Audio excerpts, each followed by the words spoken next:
देवावरती अवलंबून नसून आलेल्या सगळ्या भक्तांनी सुद्धा ते पावित्र्य राखणं गरजेचं आहे. कसं एक पवित्रच आहे आणि त्याचं पावित्र्य राखणं हे आपल्याच हातात आहे. राहिला विषय की बाबा देवाचा फोटो काढणे किंवा देवाला क्लिक करणं आपल्या ह्याच्यामध्ये ठेवणं, तर शक्यतो जास्तीत जास्त देवाला आपल्या हृदयामध्ये ठेवावं. हृदय असतो जनार्दना असं म्हटलं जातं की आपला देव जो जनार्दन आहे तो आपल्या हृदयामध्ये असतो. तर पठण केल्यानंतर रोज तुम्ही कमीत कमी इतर दिवशी सुद्धा म्हणजे उत्सवातच असं नव्हे की सकाळी झाली की गणपती आदल्या दिवशी म्हणलं की तुम्हाला दिवसभर जी एनर्जी मिळते ते तुम्हाला कशातच नाही मिळणार. तुम्ही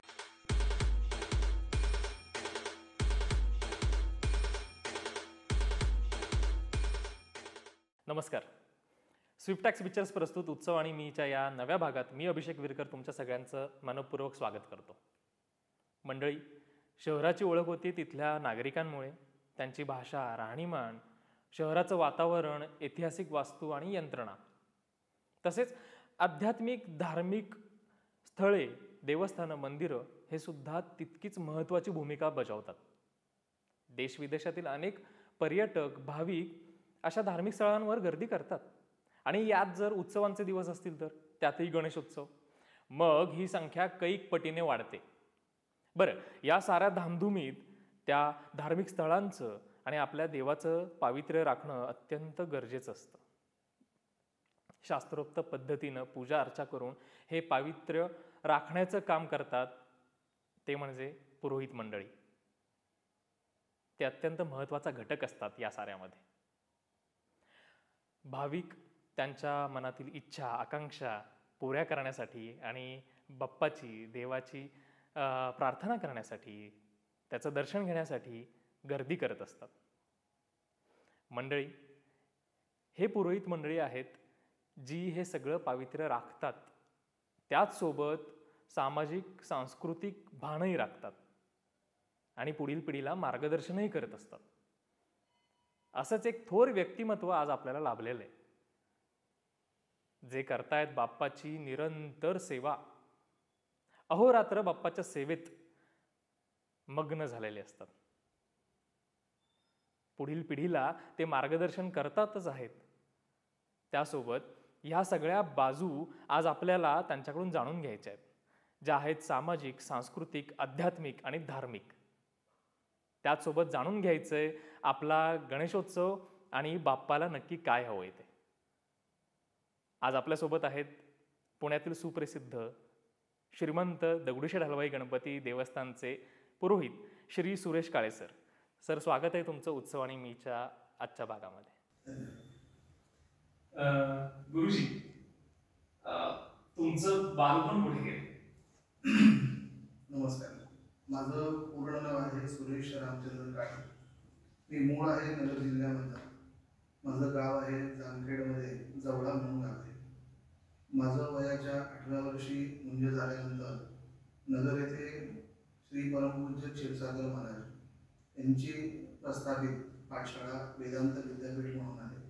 त्या ठिकाणी माझं वेदाचं अध्ययन झालेलं आहे. 12 वर्ष त्या ठिकाणी ऋग्वेद या संहिता आणि याज्ञिक याचं अध्ययन माझं पूर्ण झालेलं आहे. आणि त्यानंतर पुढे मी पुण्यामध्ये याज्ञिक करण्याकरता इथे पुण्यामध्ये माझ्या मित्रांच्या सहकार्याने पुण्यामध्ये आलेलो आहे. आणि 1999 साली मी पुण्यामध्ये आल्यानंतर काही मित्रमंडळींच्या सहकार्याने, ओळखीने आपल्या बाप्पांचं श्री दगडूशेठ हलवाई गणपती मंदिर या ठिकाणी माझी थोडक्यात ओळख झाली आणि त्यानंतर तिथून मोठा माझा प्रवास सुरू झाला. पुणे सगळा प्रवास तुमचा यातला बाप्पाची सेवा करण्यात व्यस्त असलेला हा प्रवास. गणेशोत्सव अगदी जवळ आलेला आहे, किती आतुरता राहिली? ही नेहमीच असते, कारण कधी ती संपूच नाही असं वाटते. कारण बाप्पा हा सगळ्यांचा आराध्य दैवत आहे आणि कसं असतं, बाप्पा म्हणजे एक खूप जिव्हाळ्याचा विषय आहे. त्यामुळे ही बाप्पा येणार, 10 दिवस त्यांची सगळी सेवा करायला मिळणार, वेगवेगळ्या पद्धतीने आरास करणं किंवा त्यांना जे आवडणारं जे काही नैवेद्य आहे, गुळकोबरा आहे, त्यानंतर बाकीच्या काही गोष्टी, मोदक आहेत, या सगळ्याचा पारंपरिक पद्धतीने जो काही उत्सव असतो तो करण्यामध्ये खूप आनंदी आणि सगळे आता आपण पाहतो सगळं महाराष्ट्र नव्हे तर मी सगळं जग सुद्धा त्याच्या स्वागतासाठी तयार आहे. प्रत्येकाला आतुरता असते. पौराणिकते करण्याची आवड कधी निर्माण झाली आणि ती कशी ते जाणून घ्यायला आवडेल. पौरोहित्य करण्याची आवड म्हणण्यापेक्षा कसं की तुमची ही वडिलोपार्जित परंपरा आहे. माझे आजोबा हे खूप मोठे गणपाठी होते. त्यानंतर मधली जी पिढी आहे वडील किंवा काका यांच्यापैकी कोणी त्यांना थोडक्यात म्हणजे तिथपर्यंत नाही पोहोचू शकले. पण काही कारणास्तव आमचं प्रारंभ आमच्या वेदाध्ययन होतं म्हणून त्यांच्या आशीर्वादाने आजोबांच्या आशीर्वादाने आई वडिलांच्या आशीर्वादाने आम्ही पाठशाळेपर्यंत पोहोचलो आणि मग त्यानंतर तिथून पुढे आमचा प्रवास सुरू झाला आणि आज 25 वर्ष झालं पुण्यामध्ये पौरोहित्य करत आहे. वेदाध्ययन करणं जी काही प्रक्रिया आहे तर ती प्रचंड अवघड असते. यात खूप मेहनत लागते, कष्ट लागतात. तर त्याबद्दल थोडं ऐकायला आवडेल. वेदाध्ययन म्हणजे कसं की बाबा इतर ठिकाणी तुमच्या शाळेमध्ये काही बाबा तुम्हाला येत नाहीये म्हणून वेदाध्ययनमध्ये टाकलं की बाबा पूजा काही नाही जमत आहे तुला तर कमी तुम्ही पूजा तरी कर, असं काही लोकांचा दृष्टिकोन असतो. पण तसं काही नाही आहे.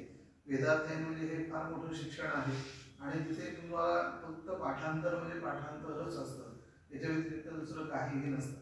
आम्ही ज्यावेळेस पाठशाळेमध्ये होतो त्यावेळेस अगदी पहाटे 4 वाजता मला उठवलं जायचं. 4 ते 6 असं फक्त मंत्र हे फक्त पाठांतरच करायचं म्हणजे त्याची संथा म्हणायची आणि मग 6 नंतर पुढे आपलं स्नान संध्या वगैरे करून परत त्यानंतर रेग्युलर आमची पाठशाळा सुरू व्हायची. मग तिथून पुढे 9 वाजेपर्यंत ते चालू असायचं. मग 9 ते पुढे 1 तासमध्ये सुट्टी असायची. मग त्यानंतर परत 12 वाजेपर्यंत हे चालू असायचं म्हणजे पाठांतर. ते रात्री 10 वाजेपर्यंत हे सगळ्या गोष्टी चालू होत्या. पण याच्यामध्ये आम्हाला जर एक म्हणजे पाठशाळेमध्ये काही गोष्टी आम्हाला खूप शिकायला मिळाल्या की त्याबरोबर क्रिकेट खेळणं म्हणा किंवा बाकी काही इतर छंद असतात आपले ते किंवा इंग्लिश आता सध्या आपल्याला काळाची गरज आहे की हिंदी बोलणं म्हणा किंवा इंग्लिश बोलणं म्हणा या सगळ्या गोष्टी आम्हाला पाठशाळेमध्ये शिकवल्या जात होत्या. आणि आता जे नवीन आता आम्ही जे विद्यार्थी बाहेर पडलेलो आहे तर त्यांनी आम्ही असं ठरवलं आहे की आता ज्या मुलांना कॉम्प्युटर आहे किंवा लॅपटॉप आहे किंवा मोबाईलच्या काही जे आता नवीन जे टेक्नॉलॉजी आहे तर त्याचंही त्यांना अध्ययन मिळावं त्याकरता तिथून पुढे आम्ही पण आता पाठशाळेमध्ये सुरुवात करतो.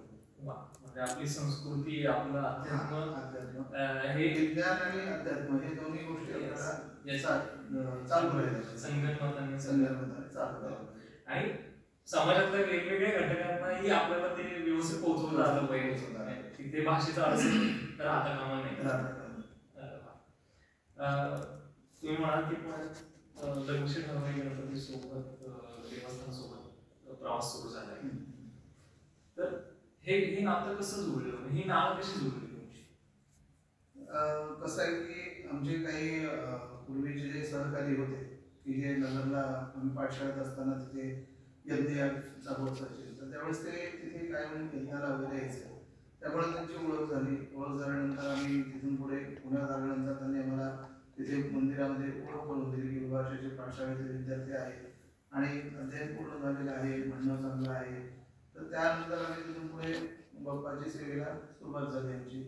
मग तिथून पुढे सकाळचा बाबा अथर्वशीर्ष आहे, अथर्वशीर्ष पठण आहे किंवा दर मंगळवारी गणेश याग होतात तर त्यावेळेस त्या गणेश यागामधला सहभाग किंवा इतर आता 10 दिवसाचा जो उत्सव असतो त्या उत्सवामध्ये गणपती बाप्पाची बाबा खूप प्रमाणात अगदी महाराष्ट्राच्या बाहेरची जी लोक येतात म्हणजे त्याच्यामध्ये बाहेर परदेशातील लोक खूप येतात. तर त्यांच्याकडनं पूजा करून घेणं, त्यांना प्रसाद घेणं, त्यांच्याकडनं आरती वगैरे करून घेणं या सगळ्या गोष्टी तिथं पुढे सुरुवात झाली.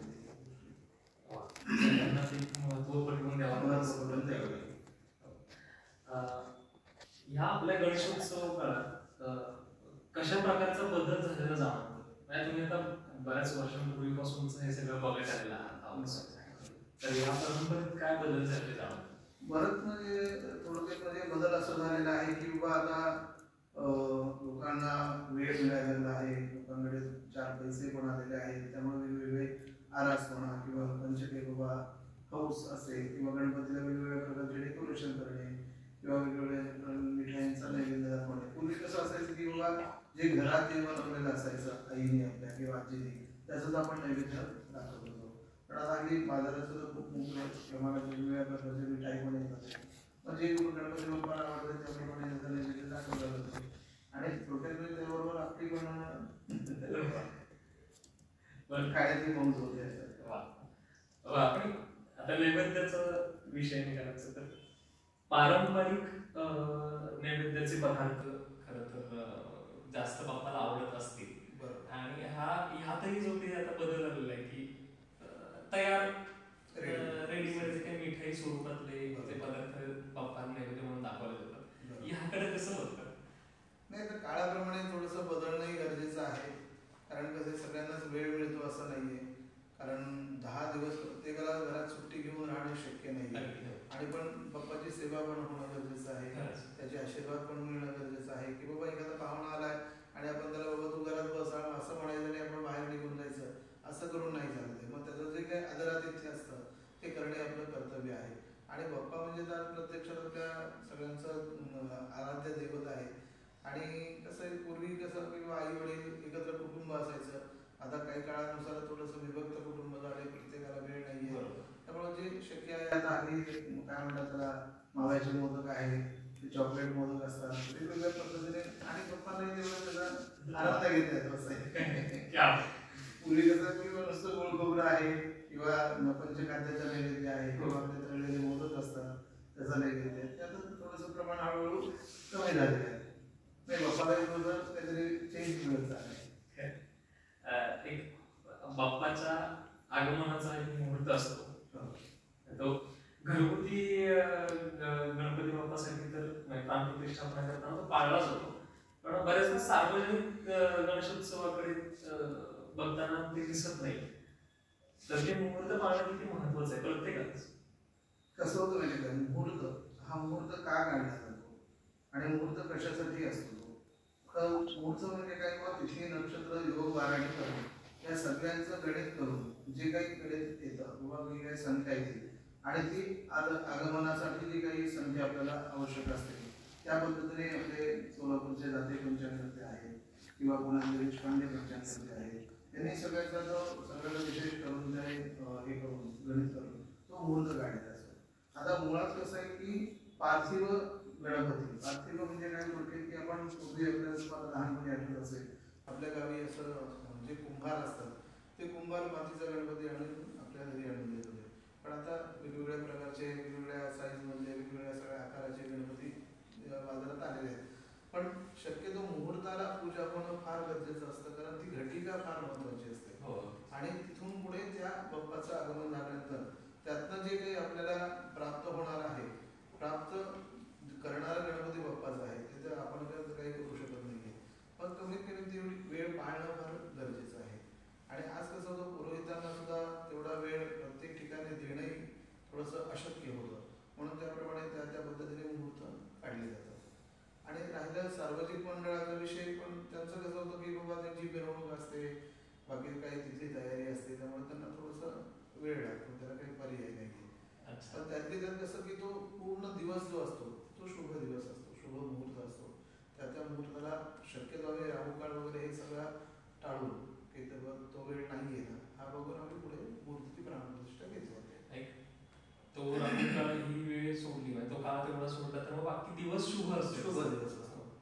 त्यामुळे चालतं कधी ठराविक नक्षत्र आहे किंवा राहुकाळ आहे किंवा भद्रा योग असेल तर हे सगळ्या या सगळ्या गोष्टीचा विचार करून मग त्या पद्धतीने स्थापना केली जाते.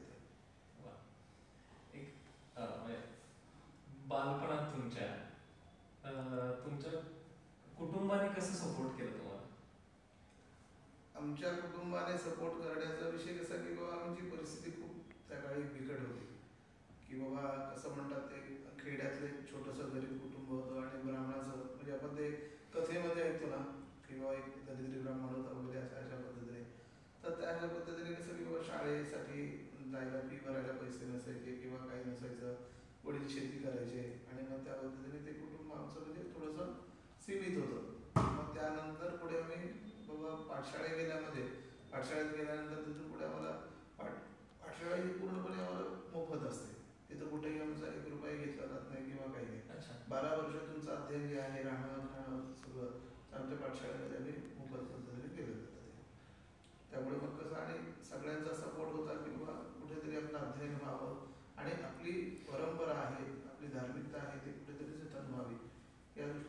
आई वडील आजोबा आजी यांनी सगळ्यांनी आम्हाला चांगला सपोर्ट केला. 12 वर्षांचा कालावधी हा असतो. पूर्ण वेदाध्ययनाचा काळ जो आहे तो पूर्ण 12 वर्षाचा आहे. अच्छा. त्याच्यामध्ये पूर्ण ऋग्वेद संहिता असते, त्यानंतर पद असतात, त्यानंतर वेगवेगळ्या तुमच्या पद्धतीने हे असतात सगळ्या गोष्टी. पण मग या पर्टिक्युलर एकच कुठल्या वेदावरती होतो की सगळेच वेदांचं? नाही, सगळ्या वेदांचं तुम्हाला अध्ययन करायला गेलं तर खूप काळ देतात. एका व्यक्तीला 4 वेदांचं अध्ययन तुम्ही कधीच होऊ शकत नाही. अच्छा. कारण त्याला तेवढा वेळ पण देणं गरजेचं आहे. हो, गरजेचं आहे. ही जे काही आता एक पद्धत पडते की कोणाची इच्छा पूर्ण झाली, इच्छापूर्ती झाली किंवा नवस पूर्ण झाला की नवसाला पावणारा बाप्पा किंवा इच्छापूर्ती देव, ही जी काही संकल्पना आहे जी लोकांमध्ये पडलेली, तर आता नागरिकांचा या नवसाकडे बघण्याचा दृष्टिकोन आणि तुमचाही दृष्टिकोन कसा आहे? कसं होतं माहिती आहे का, नुसतं बाबा मनी नाही भावाने देव मला पाव असातला प्रकार जो आहे तर तो शक्यतो असं न करता की श्रद्धेने तुम्ही जेवढं कराल ना त्याला काही लागत नाही देवाला. त्याला कुठले पेढे लागत नाही, नैवेद्य लागत नाही, तुम्ही 21 नारळाचं तोरण देतो म्हणा, काही लागत नाही. फक्त तुम्ही जा तिथे, त्याला 2 हात आणि मस्तक जोडा आणि त्याप्रमाणे तुम्ही त्याला प्रार्थना केली की बाबा माझी अशी अशी अडचण आहे. तो 100% नाही 1000% तो 100 प्रत्येकाला पावणारा देव असतो. आणि हा गणपतीच असं नाही, सगळ्या देवतांचं आपल्यावरती अखंडित कृपा आहे आणि राहणार आहे असं आहे. आजकाल मंदिरांमध्ये दर्शनाला येणाऱ्या अनेक भागातून लोकांचा ओढाव आहे, दिसतो आपल्याला. तर पूर्वीचं एक होतं की रांगेत असताना नमस्कार करून बाप्पाकडे पाहणं, प्रसन्न मुद्रेला बाप्पाच्या आणि आशीर्वाद मिळवणं, हा एक मनी भाव असायचा. आणि आता हेच दृश्य उलट झालेलं आहे की जिथे प्रत्येक जण कधी एकदा मोबाईलमध्ये बाप्पाला क्लिक करता येईल आणि त्याच्यासोबत माझा सेल्फी कसा निघेल किंवा त्याचं स्टेटस कधी ठेवता येईल असं एक दृश्य दिसतं आपल्याला. तर ह्याकडे कसं बघताय आणि मग ते मंदिराचं हे पावित्र्य कसं राखावं सगळ्यांनी? कसं आहे, मंदिराचं पावित्र्य हे फक्त गुरुजींवरती अवलंबून नसून आलेल्या सगळ्या भक्तांनी सुद्धा ते पावित्र्य राखणं गरजेचं आहे. थोडक्यात म्हणजे जसं आता मी बऱ्याच ठिकाणी उदाहरण देतो किंवा आपण पोलीस स्टेशनला जातो. पोलीस स्टेशनला तुम्ही जाताना तुम्हाला तुमच्या सिव्हिल ड्रेसमध्येच जायला लागतं. तिथे तुम्ही पॅन्ट जीन पॅन्ट घालून किंवा टी शर्ट घालून तुम्ही गेलात तर तुम्हाला तिथे कोणी विचारणार नाही. तसं मंदिर हे कसं एक पवित्रच आहे आणि त्याचं पावित्र्य राखणं हे आपल्याच हातात आहे. राहिला विषय की बाबा देवाचा फोटो काढणे किंवा देवाला क्लिक करणं, आपल्या ह्याच्यामध्ये ठेवणं, तर शक्यतो जास्तीत जास्त देवाला आपल्या हृदयामध्ये ठेवावं. हृदय असतो जनार्दना असं म्हटलं जातं की आपला देव जो जनार्दन आहे तो आपल्या हृदयामध्ये असतो. त्याला कुठल्याही कॅमेऱ्यात वगैरे बंद करण्याची ताकद आपल्यामध्ये नाही आहे, ते आपण नाही करू शकतो. पण आता कसं आहे, काळानुसार या गोष्टी बदलत जातात आहे, बदलणार आहेत, अजून इथून पुढे काही गोष्टी होत राहतील, त्याला कुठे आपण थांबवू शकत नाहीये. आणि प्रत्येकाला कसं आता तुमचं मीडिया जो आहे किंवा आता सध्याचे युग आहे त्याच्यामध्ये बाबा मी आज इकडे गेलो होतो, मी तिकडे गेलो होतो, एक आठवण म्हणून त्या गोष्टी चालतात आहे. त्याच्याबरोबर तुम्ही हे पण ठेवा, साधना पण ठेवा किंवा त्याच्याबरोबर गणपती हा असं मंत्र म्हणा किंवा अथर्वशीर्ष म्हणा किंवा तुम्हाला कुठल्याही गणपतीचं स्तोत्र जरी असेल ते पण चालू ठेवा.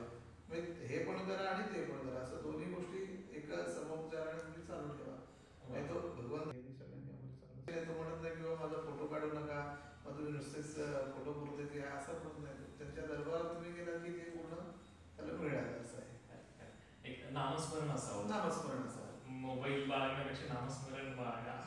ते पण चालू ठेवा, त्याला आपण कुठे याचा नाही म्हणू शकत नाही. कारण हल्ली कोणाला असं तुम्ही हे करू नका म्हणलं की ते थोडंसं त्यांना वाईट वाटतं सांगितलेलं. पण म्हणजे काही तुम्ही शास्त्रोक्त पद्धतीने जी काही सेवा करत असता यात तो अडथळा एक प्रकारचा येतच असेल ना?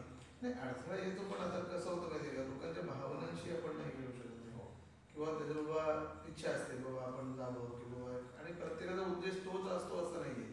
प्रत्येकाचा उद्देश वेगळा असू शकतो किंवा फोटो काढण्यावर आपण देव आपल्या बरोबर असावे, त्यांचं दर्शन व्हावं, हा पण उद्देश असू शकतो. एक आता तुम्ही उल्लेख केला अथर्व शीर्षाचा उल्लेख केला. गणेशोत्सव काळामध्ये बाप्पा समोर महिला एकत्र येऊन मोठ्या प्रमाणात अथर्व शीर्षाचं पठण करतात.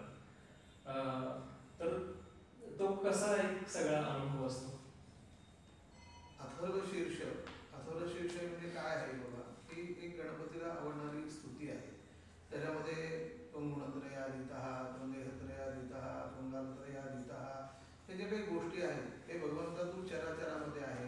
तू आमच्यामध्ये गुण निर्माण कर, तू जो काही काळ निर्माण होणार आहे त्या काळाचं रक्षण तू कर.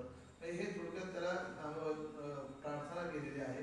आणि या सगळ्यांना तू संकटातनं आम्हाला बाहेर काढून सगळ्यांचं कल्याण कर, असं या पद्धतीने त्या अथर्वशीर्षाचं महत्त्व आहे. आणि ते पठण केल्यानंतर रोज तुम्ही कमीत कमी इतर दिवशी सुद्धा, म्हणजे उत्सवातच असं नव्हे की सकाळी आंघोळ झाली की गणपती अथर्वशीर्ष म्हणलं की तुम्हाला दिवसभर जी एनर्जी मिळते ते तुम्हाला कशातच नाही मिळणार. म्हणजे तुम्ही काय म्हणतात ते हल्ली जे काय म्हणतात दुधाबरोबर पूर्ण मिठा वगैरे ज्या काही घेतात ते शारीरिक एनर्जी, पण मानसिक जी एनर्जी आहे ती हे फक्त अथर्वशीर्षामधूनच आहे. काही लहान मुलांना बाबा तुम्ही त्यांना जवळ घेऊन जरी म्हणला तरी त्यांच्या बुद्धीमध्ये वेगवेगळ्या खूप प्रचंड प्रमाणात बदल होतात आणि ते करणं गरजेचं आहे. एक सकारात्मकता येते त्याच्यामध्ये. रोजचे पूजा विधी असतील, पूजा अर्चा असते आणि गणेश चतुर्थी किंवा आपला गणेश उत्सवाचा काळ, तर या दरम्यान होणारे जे काही पूजा विधी आहेत त्या फरक काय? उत्सवाचा जो माहोल असतो तो फार वेगळाच असतो. आणि इतर वेळेस जेव्हा आपण ज्या श्रावण महिन्यामध्ये लघुरुद्र करतो, सत्यनारायणाची पूजा करतो किंवा उदक शांत करतो, वास्तू शांत करतो, ह्या आपल्या कौटुंबिक पूजा झाल्या आणि हे उत्सव स्वरूप झालं. उत्सव म्हणजे कसं की बाबा सगळ्या पूर्वी कसं असायचं की पूर्ण गावामध्ये एक उत्सव असायचा. आता तसं राहिलं नाही, कारण गावच एवढी मोठमोठी होत गेली आहेत. त्यामुळे उत्सवाचं स्वरूप अगदी फार प्रचंड प्रमाणात वाढलेलं आहे. त्यामुळे उत्सव हा उत्सवासारखाच साजरा झाला पाहिजे आणि इतर पूजा ज्या आहेत आपल्या घरातल्या त्या पद्धतीने साजऱ्या करून आजच्या पिढीला किंवा येणाऱ्या पिढीला आध्यात्मिक बाजू, धार्मिक बाजू सांभाळून घेताना किंवा ते शिकताना कोणकोणत्या समस्यांचा किंवा आव्हानांचा एक प्रकारे सामना करावा लागेल किंवा त्यांना तोंड कशा पद्धतीने द्यावं लागेल? आता सध्या कसं माहिती आहे का, खूप म्हणजे म्हणतात आपण धावतं युग म्हणतात त्याप्रमाणे लोक एवढे सध्या नर्वस याच्यामध्ये चालले आहेत किंवा डिप्रेशनमध्ये आहेत किंवा त्याला कारणीभूत म्हणजे काही गोष्टीमध्ये आपण असतो की आपल्या गरजा ज्या असतात ते आपण निराकरण वाढवलेले असतात. आता आपल्या आईवडिलांनी आयुष्यात त्याच पद्धतीने काढले, आपणही त्याच पद्धतीने करतोय. पण आता सध्या कसं आहे माहिती आहे का, तुम्ही थोडंसं आता जी धावपळीचं युग आहे त्याच्याबरोबर थोडं अध्यात्माची सुद्धा तुम्ही थोडी जोड घेणं, त्याची थोडीशी मदत घेणं गरजेचं आहे. ह्या गणेशोत्सव काळामध्ये भाविकांसोबतचे तुमचे काही असे काही सकारात्मक नकारात्मक काही अनुभव असतील? ते खूप प्रमाणात आहेत. आता सकाळी पहाटे 5 वाजल्यापासून की रात्री 8 वाजेपर्यंत तुम्ही पाहत असाल आपल्या मंडपामध्ये खूप मोठ्या प्रमाणात अभिषेक चालू असतात. हजारो अभिषेक चालू असतात. त्याच्यामध्ये आता तुम्ही तुमच्यासारखे सेलिब्रिटी म्हणा किंवा मोठमोठे मंत्री म्हणा किंवा काही आध्यात्मिक याच्यातील लोक तिथे येतात. मग प्रत्येकाचे मांडण्याची दृष्टिकोन वेगळा असतं. मग प्रत्येक जर आपण म्हणणार किंवा तुम्ही या पद्धतीने करा, प्रत्येकाचं एक वेगवेगळं मार्गदर्शन असतं. त्या मार्गदर्शनाप्रमाणे ते बदल घडत पुढे जात असतो आणि प्रत्येकाची भावना ही चांगलीच असते. आणि जो तो येतो तिथे भाविक हा श्रद्धेने येतो आणि चांगल्याच भावनेने येतो. असं मागाशी जसं मी विचारलं की इच्छापूर्ती होणारा ते संसार पावणार, त्यानंतर ज्यावेळी ही प्रसिद्धी मिळते त्यानंतर लोकांचा ओढा जास्त वाढतो. तर ते सांभाळणं, तो बदल सांभाळताना कशा पद्धतीने ते हँडल करावं? नाही, कसं होतं ते कशामुळे होतं की तुम्ही जी रोजची पूजा करता प्रत्यक्षात तुम्ही भगवंतापर्यंत त्या बाप्पापर्यंत तुम्ही पोहोचू शकत नाही. मग हे प्रत्येकाचं असं की बाबा जे पुजारी नेमलेले आहेत त्यांनी तिथे जाऊन पूजा करणं किंवा त्याचं पावित्र्य राखणं किंवा त्यांच्या पूजेमध्ये वेगवेगळे बदल घडून त्या देवत्वामध्ये अजून जास्तीत जास्त शक्ती कशी निर्माण करायची, ती ज्यावेळी शक्ती निर्माण होणार आहे ती शक्ती निर्माण झाली तरच तुम्हाला त्याचं फळ मिळणार आहे. थोडक्यात आजच्या काळाच्या उदाहरणाप्रमाणे द्यायचं म्हटलं तर तुमचा मोबाईल चार्ज जर असेल तर तो मोबाईल कायमस्वरूपी तुम्हाला साथ देऊ शकतो. त्याची बॅटरी जाऊन झाली तर तो तुम्हाला साथ देऊ शकत नाही. त्याप्रमाणे तशी ती शक्ती जी आहे ती जागृत करण्याचं काम हे आमच्यासारख्या पुजारी मंडळींचं आहे, पुरोहितांचं आहे किंवा जेणेकरून जास्तीत जास्त लोकांना काय करता येईल वेगवेगळ्या पद्धतीने आराधना करणं, वेगवेगळ्या पद्धतीने पूजा अर्चा करणं, वेगवेगळ्या पद्धतीने होम हवन करून त्याला जागृत करणं हे तेवढं गरजेचं असेल. आणि त्या पद्धतीने तुमच्याही लोकांनी त्याच पद्धतीने तुमच्या म्हणण्यापेक्षा आपल्या सगळ्या लोकांनी त्याला साथ देणं सुद्धा गरजेचं आहे. किंवा ठीक आहे ते करतात त्यांचं त्यांना करू दे, आपला पण नुसतं बाजूला बसूया असं म्हणून उपयोग नाही. ज्यावेळेस कार्यक्रम प्रॉपर चालू असतो त्यावेळेस आपणही त्याच्यामध्ये इन्व्हॉल्व होणं, ते विचारणं, सांगणं किंवा त्याची माहिती घेणं सुद्धा हे गरजेचं आहे. नाही तर बाबा दिली गुरुजींना दक्षिणा आपण झालं आपलं काम झालं असं म्हणून उपयोग नाही आणि तसं उपयोगाचं नाही. सध्या जी तरुणी आहे ही तरुणी सगळी स्पर्धेच्या युगात धावते, दिवस रात्र काही बघत नाही. अशात खूप जास्त तणावात काम करतात ते. तर आपला धार्मिक बाजू किंवा आध्यात्मिक गोष्टी या त्यांना त्या तणावातून बाहेर यायला कशा प्रकारे मदत करते? कसं आहे माहितीये का, तुम्ही एक तास देवासमोर बसायला पाहिजे, त्याच्यासाठी काही गोष्टी म्हणायला पाहिजे असं का आहे नाहीये. तुम्ही रोजच्या धावत्या युगामध्ये ठराविक काही गोष्टी जरी तुम्ही केल्या तरी तुम्हाला एक वेगळ्या प्रकारची एनर्जी मिळू शकते. थोडक्यात म्हणजे गणपती बाप्पाची आराधना, एखादं गणपतीचं सूक्त म्हणा किंवा जे कडंबेश्वरचा देवगौरी पुत्रविनायकम, हे छोट्यातलं छोटं त्याला अगदी 1-2-5 सेकंद सुद्धा लागत नाही. हे जरी तुम्ही एकदा दिवसभरात म्हणलं ना तरी खूप चालतंय. किंवा दुसरं बाबा एखादा मंत्र आहे किंवा गणपती बाप्पा आणि जी काही आपली सरस्वती देवता आहे यांची जी आराधना आहे ती सुद्धा तुम्ही केली तरी चालू शकते. महालक्ष्मीचा एखादा मंत्र असेल तो मंत्र म्हणला तरी चालू शकते. म्हणजे थोडक्यात म्हणजे तुम्हाला ती एक प्रकारची एनर्जी निर्माण होते आणि मग त्याप्रमाणे तुम्ही या धावत्या युगामध्ये तुम्ही जे आता प्रत्येक गोष्टीला जाऊन तुम्ही हे करताय, फेस करताय, ते थोडंसं तुम्हाला ताकद मिळू शकते. तुमच्या समोर असे काही लोक आलेत का की जे फार तणावात आहेत आणि त्या तणावात असताना त्यांनी तुमच्याकडून सल्ला घेतलाय? नाही, असे येतात ना, खूप येतात. आता त्यासाठी पत्रिका बघायला म्हणा किंवा त्यांच्या काही गोष्टी असतात, समस्या असतात, त्याच्यामध्ये वास्तुदोष असतो, मुलांचे काही दोष असतात, कौटुंबिक काय असतं, बाबा ज्यांचं लग्न कोणाचं लग्न ठरत नाही, ज्यांचं लग्न झालंय त्यांचं पटत नाही किंवा काही डिवोर्सच्या काही गोष्टी असतात. ह्या सगळ्यांना कुठंतरी अध्यात्म किंवा त्याला आपण सप्तशतीचे पाठ म्हणा किंवा शत्रूचा त्रास खूप असेल तर म्हणजे सुप्तचे पाठ म्हणा किंवा शारीरिक काही दोष असतील किंवा संतती होत नसेल तर काही मृत्युंजय अनुष्ठान असतं, या गोष्टी त्यांना मार्गदर्शन करतो. एक ना या उत्सवाच्या दरम्यान किंवा मिरवणुकांच्या दरम्यान तसं जेव्हा आपण पाहतोय की बाप्पाची जेव्हा आपण प्राणप्रतिष्ठा करतो, प्रत्येक त्यांच्या परीने घरात करत असतो, तर बाप्पांची एक मूर्ती घेऊन येतात भाविक. एक पारंपरिक स्वरूप असणं गरजेचं आहे. पण आजकाल जो काही ट्रेंडनुसार मूर्तीचं स्वरूप बदलतंय, तर ह्या बदललेल्या स्वरूपाकडे कसं असलं पाहिजे मूळ स्वरूप? मूळ स्वरूप हे ओंकार स्वरूप आहे. जसं आपल्या प्रत्येक वेदांच्या सुरुवातीला जसं आपण ओंकार म्हणतो, त्याप्रमाणे ओंकार रूप हे गणपती बाप्पाचं आहे, त्याप्रमाणेच असावं. पण आता कसं होतं की प्रत्येकाला उदरनिर्वाहाचा विषय असतो, तो प्रत्येकाला कसं तेवढंच जर बनवलं तर त्याला 2 पैसे आहेत त्या पद्धतीने मिळणार. थोडंसं वेगवेगळं रूप दिलं तुम्ही त्याला तर त्याप्रमाणे त्याला थोडेसे 2 पैसे जास्तही मिळतात, म्हणून त्याचा तो प्रयत्न असतो. असं कुठल्याही धर्मशास्त्रामध्ये वगैरे असं काही लिहिलं नाही की बाबा गणपती तुम्ही या पद्धतीने करा, त्या पद्धतीने करा, त्या पद्धतीने. फक्त काय सांगितलं की बाबा पार्थिव महागणपती. पार्थिव म्हणजे काय की मातीपासून जो बनवलेली मूर्ती असते, त्याला बाबा 1 सोंड आहे, 2 डोळे आहेत, 2 कान आहेत, 4 हात आहेत, पाय आहे, असं या पद्धतीने तुम्ही बनवा.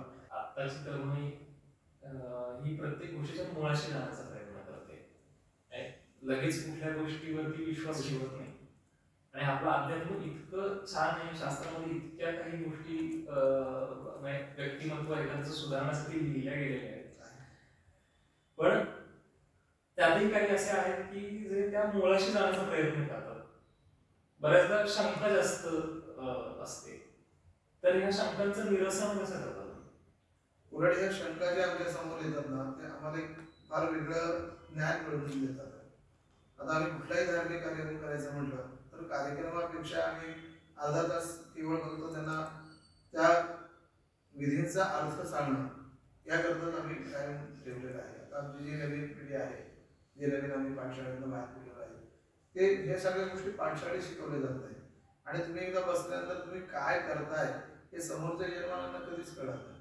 पण तुम्ही प्रत्यक्षात त्यांना जर दाखवलं की बाबा आज आपण संकल्प केला, संकल्प म्हणजे काय, त्याच्यावर सम्यक कल्पना, आज आम्ही हे काय करणार आहोत हे भगवंताच्या चरणी आम्ही अर्पण करतोय, त्यानंतर गणपती पूजन करतोय, पुण्य वाचन करतोय, मातृका पूजन करतोय, नांदी श्राद्ध करतोय, बाबा हे काय आहे ह्या गोष्टी तुम्ही सांगणं गरजेचं आहे. जसं तुम्ही एखाद्या ऑफिसमध्ये गेल्यानंतर तुम्हाला गेल्याबरोबर तुम्ही कामाला लागत नाही, तुम्हाला काही गोष्टी सांगितल्या जातात. जसं आता स्टुडिओमध्ये आलात किंवा लाईट कसा पाहिजे, कॅमेरा कसा पाहिजे, बाकीच्यांनी कसं बोललं पाहिजे, मध्ये मोबाईल वाचता कामध्ये, या ज्या गोष्टी आहेत या गोष्टी तुम्हाला पाठशाळेत किंवा तुम्हाला कॉलेजमध्ये शिकवल्या जात नाही. तुम्हाला हे रोजच्या रुटीनमध्ये रोजच्या ज्या अनुभव असतात त्याच्यातूनच तुम्हाला येतात. मग कसं होतं की बाबा तुम्ही आल्यानंतर तुमचं एक तर पूर्णपणे तुमचं जे बोलण्याचा दृष्टिकोन असतो किंवा तुमची रोजची वागण्याची जी पद्धत असते ती खूप वेगळी असते. आणि आमच्या समोर ज्यावेळेस येतात म्हणजे आमच्या जवळ म्हणण्यापेक्षा की ज्यावेळेस धार्मिक कार्यक्रमावर बसतो किंवा धोतर नेसणं, उपरणं नेसणं, कपाळाला गंध लावणं, तिथून सुरुवात आपण करतो. कपाळाला का गंध लावायचं, कारण आपली अध्यात्म शक्ती असते ती इथे असते, कुंडली शक्ती ती कायम जागृत राहिली पाहिजे. म्हणून ते आपण सकाळी स्नान झालं की हळदी कुंकू लावणार, पुरुषगंध लावणार. पण तिथून पुढे काय होतं की त्या शरीराला एनर्जी मिळते. जसं कुठलंही उपकरण चालू करायचं असेल तर आपण मेन स्विच दाबतो, मोबाईल असेल, फोन असेल किंवा टीव्ही असेल तर ते स्विच दाबल्याशिवाय ते उपकरण चालू म्हणजे चालू होऊ शकत नाही. तसं आपलं शरीराचं मेन आज्ञाचक्र कुठे आहे ते इथे आहे. त्याला तुम्ही जागृत केलं की ते पुढे सगळ्या तुमच्या ज्ञानेंद्रियांना ते थोडक्यात म्हणजे ऑर्डर्स होतं तुमच्या भाषेत. किंवा डोळ्यांनी काय करायचं बघायचं, कानांनी काय करायचं ऐकायचं, तोंडाने काय करायचं बोलायचं. तसं थोडक्यात म्हणजे तिथून पुढे आमची सुरुवात होते. आणि मग या स्टेप बाय स्टेप सगळ्या पद्धतीने आम्ही त्यांना ती पूजा सगळी सांगतो. पद्धतीमध्ये वास्तुशांत असेल किंवा नवचंडी असेल किंवा गणपती असं विशिष्ट जे आवर्तन असेल किंवा गणेशाला असेल, दत्तात्रय असेल, जे जे धार्मिक कार्यक्रम असेल त्या त्या पद्धतीने त्यांना समजून सांगणं आमचं कर्तव्य आणि ते आम्ही करतो. म्हणजे कसं होतं की आता तुम्ही आज पूजा आहे म्हणून तुम्ही एक दिवसाकरता तुम्ही तेवढा वेळ ठेवता, परत पुढे वर्षभर तुमच्या डोक्यात काहीच नाही ना, पूजा विषय नाही. आपलं ऑफिस, आपले बॉस, आपलं स्टाफ याच्यामध्येच तुमचं पूर्ण सगळा वेळ जातो. मग धार्मिक कार्यक्रमामध्ये गेल्यानंतर तुम्हाला त्या गोष्टीची माहिती मिळावी आणि ते सारांश तुम्हाला कळावा याकरता आम्ही ते सांगण्याचा प्रयत्न करतो. आम्ही सांगतो असं नाही, प्रयत्न करतो. कारण प्रत्येक मंत्राचा अर्थ कधीच लागू शकत नाही, पण कमीत कमी समोरच्याला आपण काय केलं याचं समाधान तरी लागत असतं. लोकांनी केवळ श्रवण करण्याऐवजी ते आत्मसात केलं पाहिजे. आमचे अनुभव खूप चांगले आहेत. आता मी परदेशात 5-6 वेळेस परदेशात जाऊन आलो, जर्मनीला जाऊन आलोय, सिंगापूरला जाऊन आलोय. तर ज्या ज्या ठिकाणी गेलो त्या ठिकाणी आम्हाला खूप चांगले अनुभव आहेत. आता जर्मनीत तर आम्ही किती 10 ते 15 उदक शांती केल्या, 3-4 लोकांची लग्न लावली, पण ती लग्न अजून टिकून आहे. तिथली पद्धत कशी की बाबा एकदा लग्न झालं की तुमचं माझं पटतंय तोपर्यंत ठीक आहे, त्याचा तुम्ही बाजूला आम्ही बाजूला अजून दुसरं तिसरं कोणतरी असं पाश्चिमात्य. पण आमच्याकडे असे बाबा बरेचसे बाबा फॉरेनर जे आहेत तर त्यांची जी काही लग्न आम्ही लावते अजूनही आजही त्यांची टिकून आहे. पण त्यांचे मेल येतात, मेसेज येतात किंवा आम्ही अजून हॅपी आहोत म्हणून असं. त्या प्रवासाबद्दल मला अधिक जाणून घ्यायला आवडेल. कसं असतं तिकडे आपल्या मातीतून तिकडे जायचं आणि मग आपली संस्कृती आपल्या परंपरेनुसार सगळ्या गोष्टी तिथे मांडणं आणि करून घेणं आमच्यासाठी तो खूपच वेगळा विषय होता. म्हणजे कधी आम्ही गाव सोडून कधी बाहेर पडलेलो नव्हतो, पण आमचे नवे गुरुजी आहेत त्यांच्या आशीर्वादाने म्हणा किंवा त्यांच्या सहकार्याने आम्ही पुढे गेलो, तिथपर्यंत पोहोचलो. अगदी विमानतळापासून तिथपर्यंत पोहोचेपर्यंत आलेले खूप वेगवेगळे अनुभव असे आहेत की आपण अजून 4 तास गेले तरी कोणते संपणार नाही. पण सांगण्याचा दृष्टिकोन की बाबा ज्यावेळेस त्या ठिकाणी गेलो तिथली बाबा कार्यक्रमाची पद्धत म्हणा किंवा आम्ही जे काही गोष्टी त्यांना सांगितल्या होत्या पूजा साहित्यासाठी बरेचसे तर आम्ही सगळंच घेऊन गेलो होतो. आम्हाला कुठे विमानात कुठली अडचण आली नाही. अगदी तुळशीच्या पानांपासून रांगोळी हे सगळं आम्ही आमच्या बॅगेमध्ये सगळं घेऊन गेलो होतो, कारण तिथे काही मिळणारच नाही हे आम्हाला माहीत होतं. मग गेल्यानंतर बाबा त्या लोकांची श्रद्धा कशी आहे किंवा काय, पण आम्हाला असं अनुभव आलं की एक वेळ आपल्या महाराष्ट्रामध्ये किंवा भारतामध्ये एखाद्या लग्नाला गेल्यानंतर आपण जनरली काय होतं इकडे विधी चालू असतात, प्रत्येक जण आपापल्या गप्पा मारतात, तू कसं आहे, तुझी मुलं कशी आहेत, तुझे एकच आहे. पण तिथे असं नाही. ज्यावेळेस कार्यक्रम सुरू झाला, मंत्र सुरू झाला, की एवढं पूर्णपणे सायलेंट असायचं की अगदी पिन आपण म्हणतो पिन पडल्यानंतर जरी आवाज येतो या पद्धतीने त्या लोकांनी त्या कार्यक्रमाचा खूप मोठ्या प्रमाणात म्हणजे चांगल्या ह्याच्यात आनंद घेतला आणि त्याप्रमाणे त्यांचे कार्यक्रम पण अंमल करण्याची चांगली संधी मिळाली त्या काळात. आहेत काही लोक जपतायत बाहेर जाऊनही खूप आणि सगळे आपले इंडियन कोणी सगळे नव्हते, बाकी सगळे बाहेर परदेशात.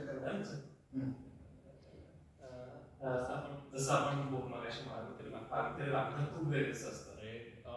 आपण घरात जसं पोशाख परिधान करून पारंपरिक पोशाख परिधान करून हा सगळा उत्सव साजरा करत असतो. पण काही लोक असे आहेत जे बाहेर पडतात सार्वजनिक उत्सव बघण्यासाठी. त्यावेळी मात्र हे पावित्र्य राखत नाही किंवा काही लोक पोशाख सुद्धा म्हणावा असा पद्धतीचा नाही वापरत. तर मग ह्या गोष्टीकडे कसं बघतात पोशाखांच्या बाबतीत? कारण काही मंदिरांमध्ये नियम घालून दिलेले आहेत, त्या मागे काय विचार आहे? नियम घालून दिलेले नाहीये, ते अनादिकालापासून ते पारंपरिकच त्या गोष्टी आहेत किंवा मंदिरात तुम्ही याच पद्धतीने जायला. पण आता थोडेसे काही त्याच्यामध्ये काही गोष्टी असतात की आपण कोणाला पण नाही बोलू शकत तुम्ही हे करा ते करा. जसं मगाशी तुम्हाला उदाहरण दिलं की पोलीस स्टेशनला गेला किंवा तुमच्या ऑफिसमध्ये गेला तर ऑफिसमध्ये तुम्हाला जो सिव्हिल ड्रेस कोड दिलेला असतो त्या पद्धतीनेच तुम्हाला जायला लागतं. तिथे तुम्ही दुसरं कुठली गोष्ट म्हणजे वेगळा पोशाख करून जाऊन चालत नाही. मग तुम्ही मंदिराच्या बाबतीत का असं करता? कारण आज सगळ्याचं मूळ म्हणजे काय आहे तर मंदिर आहे ना. बरोबर. तिथनंच ज्या काही सगळ्या गैर निर्माण होतात, ज्या काही त्याच्यामध्ये पॉझिटिव्ह निर्माण होतात, तर त्यामुळे ते सगळं जे काय आपलं सध्याचं चालू आहे ते कुठेतरी स्थिरस्थापन होत आहे. आज बाबा प्रत्येक मंदिरामध्ये बाबा विष्णू सहस्रनाम लावलं जातात किंवा वेगवेगळी स्तोत्र लावली जातात. हे सगळे ध्वनी जो सगळ्या जगामध्ये जातो. आता तुम्ही तिरुपती बालाजीला जा, 24 तास कंटिन्यू ते सगळं नामस्मरण चालू असतं. पंढरपूरला जा किंवा गजानन महाराजांकडे जा किंवा अक्कलकोटला जा, प्रत्येक ठिकाणी तिथे जा, तिथला जो माहोल असतो आपण काय म्हणतो काय रे बाबा मग तुझ्या घरात प्रसन्न नाही वाटत आहे मग तू निर्वाह चालू कर ना की बाबा ते छोटंसं मशीन आण, श्रीराम जय राम जय जय राम जे काही मशीन असतं ते लाव ना, तुझ्या घरामध्ये तेवढी पॉझिटिव्हिटी निर्माण होईल. एक ऊर्जा आपल्या हातात आहे ना. तुम्ही घरामध्ये काही करायचं आणि मग तिथे गेल्यानंतर यामध्ये ते खूप छान वाटलं बरं का, म्हणजे तुमच्या घरात पण वाटू शकतं ना. तेवढं तुम्ही तुमच्या हातात आहे त्या गोष्टी. आता सध्या आणि इथून पुढेही आपली संस्कृती परंपरा हा सगळा वारसा आहे तो अबाधित ठेवण्यासाठी आणि अखंडपणे त्याचा झरा वाहता ठेवण्यासाठी आत्ताच्या नागरिकांकडून आणि येणाऱ्या पिढीकडून काय अपेक्षा आहेत आणि तुम्ही त्यांना काय सल्ला द्याल? एकच आहे की बाबा तुम्ही काळानुसार बदला, पण एवढंही बदलू नका की आपलं सगळं विसर पडेल असं. किंवा आपल्या आईवडिलांनी त्यांच्या आईवडिलांनी ज्या काही गोष्टी पारंपरिक पद्धतीने निर्माण केलेल्या आहेत किंवा चालू परंपरा जी आहे ती परंपरा चालू ठेवा आणि ज्या त्या गोष्टीला महत्त्व द्या. अगदी असं आम्ही म्हणत नाही की बाबा तुम्ही अगदी सोहळ्यातच मंदिरात या किंवा असं नाही आहे. मंदिर म्हणून असा विषय नाही आहे, पण सगळ्या गोष्टीचं थोडं पावित्र्य राखा. म्हणजे तुम्हाला जे येणाऱ्या अडचणी आहेत शारीरिक मानसिक आर्थिक किंवा जे आता सध्या कौटुंबिक काही गोष्टी चालू आहेत त्या तुम्ही जर त्या पद्धतीने तुम्ही केलं तर निसर्गाशी कुठल्याही पद्धतीचा खेळ नका करू. की बाबा आता आपण पाहतो की बाबा सगळीकडे बिल्डिंग झाले आहेत, सगळी झाडं जमले, पावसाचं सध्या प्रमाण खूप कमी झालेलं आहे. ते जर पूर्वीपासून आपण झाडं लावणं किंवा त्या पोषक वातावरण असेल तर जसं पाऊस पडतो तसं आपल्या घरामध्ये पोषक वातावरण असेल तर आपलं आयुष्य चांगलं होऊ शकतं. त्या पद्धतीने सगळं जे आहे ते आपल्याच हातात आहे. आपण केलं तर आपल्यापासून सुरुवात केली तर ते पुढे समोरच्याला आपण देऊ शकतो. जसं म्हणतात तसं पेरा तसं त्या पद्धतीने उगवणार आहे. तुम्ही पेरलं नाही तर काय होणार. तसं आपल्या आईवडिलांनी ह्या गोष्टी सगळ्या घडवून दिलेल्या आहेत, सांगितलेल्या आहेत, त्या पद्धतीने आपण फॉलो केल्या की आपली मुलं पण त्याच पद्धतीने. तुम्ही जर पूजा केलीच नाही तर मग तुझी मुलं काय. शेवटी एक महत्वाचा प्रश्न तुम्हाला विचारतो तो म्हणजे ह्या उत्सव काळात बाप्पाला आपल्या सगळ्यांकडून काय अपेक्षित आहे, त्याला माहिती काय हवं? बाप्पाला अपेक्षित असा एवढंच आहे की बाबा सगळ्यांनी एकोप्यानं राहावं, कोणी कोणाबद्दल जेलसी असू नये आणि सगळं कुटुंब जसं आपलं एकत्र कुटुंब असतं त्याप्रमाणे आपलं ह्या सगळ्या महाराष्ट्रामध्ये एकत्र कुटुंब आहे आणि जास्तीत जास्त धार्मिकतेकडे माणसानं लक्ष द्यावं किंवा ओढ असावी त्याची आणि नामस्मरण करावं. म्हणजे नामस्मरण केलं की तुमचे सगळे जेवढे काही आता ज्या काही अडचणी आहेत आर्थिक शारीरिक मानसिक या सगळ्या निघून जाणार. तुम्हाला काहीही बघायची गरज पडणार नाहीये. एवढंच गणपती बाप्पाच्या चरणी आपण प्रार्थना करूया. वा, तर गुरुजी आज तुम्ही वेळात वेळ काढून आलात त्याबद्दल आभार. आणि आमच्या सगळ्या टीम कडून आणि आपल्या सगळ्या प्रेक्षकांकडून तुम्हाला एक छोटीशी भेटवस्तू.